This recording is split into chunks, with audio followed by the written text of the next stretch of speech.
46তম BCS প্রিলিমিনারিতে ইংরেজি সাহিত্যে আসা একটি গুরুত্বপূর্ণ প্রশ্ন হচ্ছে which is not a poetry form.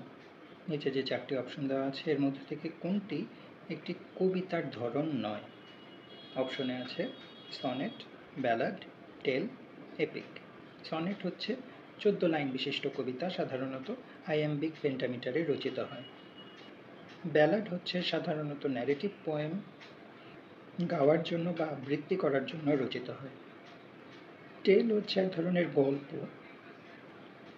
যেখানে কোনো ফোক স্টোরি অথবা কোনো হিরোইক স্টোরি বর্ণনা করা থাকে। আর এপিক হচ্ছে লং ন্যারেটিভ পোয়েম, এবং এখানে খুব উঁচু মানের ভাষা ব্যবহৃত হয়।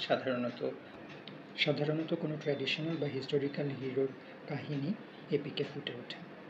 তাহলে কোনটি পোয়েট্রি ফর্ম নয়? সনেট কবিতা, ব্যালেড কবিতা, এপিক কবিতা। টেল হচ্ছে একমাত্র উত্তর, যেটি একটি কবিতা নয় বরং একটি গল্প। অ্যান্সার হবে অপশন সি, টেল।